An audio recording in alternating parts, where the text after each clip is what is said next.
ఇటీవల అమరావతి పరిసర ప్రాంతాల్లో వైసీపీలో మరో బాంబు కూడా పేలింది. ఎలా స్పందిస్తారు? అంటే మారటానికి కారణాలు కొన్ని ఉంటాయండి. ఎందుకంటే నేను అసెంబ్లీ వైసీపీ నుంచి గెలిచినప్పుడు అసెంబ్లీలో మొట్టమొదటిసారిగా నేను ఒక డైలాగ్ చెప్పాను. చాలా మంది కూడా ఇప్పుడే అడుగుతుంటారు. ఎందుకంటే అందులో నేను చెప్పింది ఏంటంటే ఆరోగ్యశ్రీ పథకంలో నేను మాట్లాడుతున్నప్పుడు ఎవరైతే గుండె ఆగిపోతుంటే, ఎందుకంటే హార్ట్ అటాక్స్ వచ్చినప్పుడు నాళాలు బ్లాక్ అవుతాయి, కరోనరీ ఆర్టరీస్ బ్లాక్ అవుతున్నప్పుడు ఆ వ్యక్తికి ఒక స్టంట్ కానీ బైపాస్ సర్జరీ కానీ చెయ్యాలి. ఆ బైపాస్ సర్జరీ కానీ స్టంట్ కానీ చెయ్యాలి అంటే ఆ ఆగిపోతే గుండెకి ఈ సర్జరీ చేసినప్పుడు ఆ గుండె ఏమని కొట్టుకుంటుంది అంటే జగన్ జగన్ అని కొట్టుకుంటుందని. ఎందుకంటే ఓ 2 లక్షలు ఆయన స్టంట్ కానీ బైపాస్ గా ఇచ్చాడు. ఈ రోజు నేను చెప్తున్నాను మీకు, ఇప్పుడు ఆ రోజు నేను ఆ డైలాగ్ అన్నాను. ఈ రోజు మరి ఇప్పుడు రోడ్లు చూస్తే ఆ రోడ్లలో గుంతలు కాదు చూడాల్సింది, ఇప్పుడు గుంతల్లో రోడ్లు చూస్తున్నాం. అంటే ఇప్పుడు గుంతల్లో రోడ్డు కనిపిస్తున్నా, లేకపోతే పోలవరం ఆగిపోతున్నా, అమరావతి మా ప్రదేశంలో 3 రాజధానులని ఆ పోలవరంని అమరావతిని కుళ్ళబొలిచిన, లేదా అన్న క్యాంటీన్ని క్లోజ్ చేసిన, పరిశ్రమలు తోలేసిన, అంటే లులు మాల్ అండ్ అమర్రాజు ఇవన్నీ కూడా హైదరాబాద్ పోయినాయి కదండి. అదే కనుక వైజాగ్ ఉంటే అసలు ఎంత బాగుండేది యువతకు. నేను అదే చెప్తున్నాను.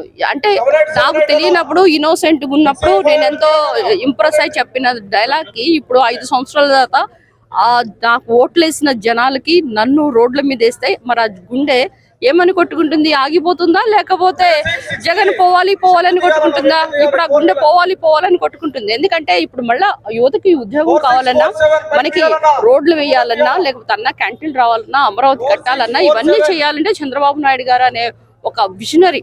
అంటే విజనరీ అంటే కూడా నేను మీకు చెప్తాను. ఎవరైతే ఏంటంటే ఈ రోజు మనం ఏం చూసుకుంటాం, మనం బ్రతికామా, తిన్నామా, పడుకున్నామా, ఈ రోజు మనకి ఉచితమైన పథకాలు వచ్చినాయా, ఇలాంటివన్నీ చూస్తాం. కానీ విజనరీ ఏంటి, అప్పులు చేసి మనకి జీతాలు ఇవ్వడం కాదండి. మన ఫ్యూచర్ లో అంటే మనకి పిల్లలు ఉంటారు, లేకపోతే మనకి 2-3 పిల్లలు ఉంటారు, లేకపోతే మనకి చాలా మంది కూడా యూత్ ఉన్నారు. వీళ్ళందరూ కూడా ఉపాధి కావాలి అంటే మరి వీళ్ళకి ఒక పరిశ్రమలు రావాలి, వీళ్ళకి ఉపాధి సృష్టించాలంటే మరి మనకి పూర్ టు రిచ్ ఏ విధంగా అవుతారు కనుక వీళ్ళకి ఒక ఎంప్లాయ్మెంట్ క్రియేట్ చేయాలి. దానికి నమూనానే విజన్ 2020.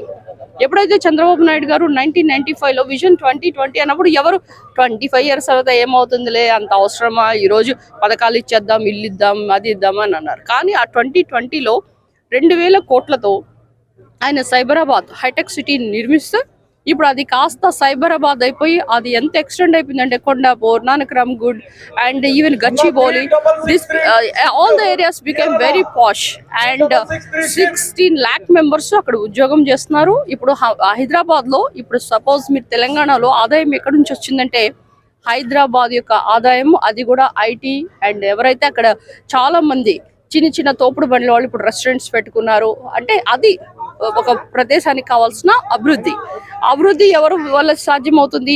అందుకనే విజన్ 2047 అని ఒక నీరు, తర్వాత ఒక గాలి, వీటన్నిటి నుంచి కూడా మనము ఉత్పత్తి చేయొచ్చు కరెంట్. ఎందుకంటే మనం కరెంట్ కొంటున్నాం. ఇలాంటివన్నీ కూడా రావాలి అంటే చంద్రబాబు నాయుడు గారి యొక్క విజన్ అండ్ ఆయన అనుభవం, అంతేకాకుండా లోకేష్ గారి ఆవేశం, ఈ 2 కలిస్తేనే మళ్ళా మన గాడిపడిన ఆంధ్రప్రదేశ్ మళ్ళా కూడా అభివృద్ధి పదంలో దూసుకుపోతుందని కూడా నేను గట్టిగా నమ్ముతున్నాను. మీరు టీడీపీకి మద్దతు ఇచ్చిన తర్వాత మీకేమైనా ఇబ్బందులు ఎదురవుతున్నాయా?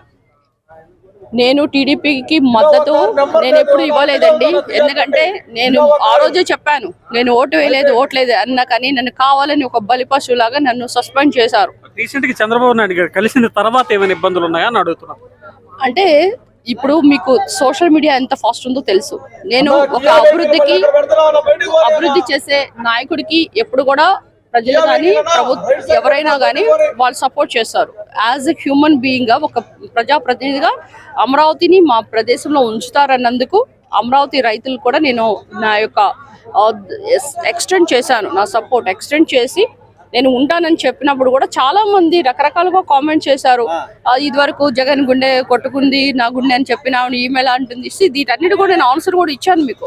అయితే చాలా ట్రోల్ చేస్తారు, చాలా రకరకాలుగా మానసికంగా కూడా ఈ పాలిటిక్స్ వద్దు అనే మాదిరిగా వాళ్ళు చాలా నీచంగా వైసీపీ గుండాలు అయితేనేంటి సోషల్ మీడియా రకరకాల ట్రోల్ చేస్తారు. కానీ పాలిటిక్స్కి వచ్చిన తర్వాత this is a challenging issue. మనం ఏమనుకోవాలి, మనం ఏం చేయాలి అనేది we should have our aim. అది అచీవ్ అయ్యే వరకు ఇలాంటి పట్టించుకోకూడదు. ఎందుకంటే ప్రతిరోజు మనం ఏదో చెయ్యాలి, ఏమీ కాకూడదు అంటే మనం ఒక ఎంప్లాయీ లాగా ఇంట్లో కూర్చోవాలి, లేదా డాక్టర్గా నేను ప్రాక్టీస్ చేసుకోవాలి. అప్పుడు ఎవరు కూడా నన్ను ఏమనరు. నేను ప్రజాక్షేత్రంలో ప్రజల తరపున పోరాడుతున్నప్పుడు ఇలాంటివన్నీ సర్వసాధారణం.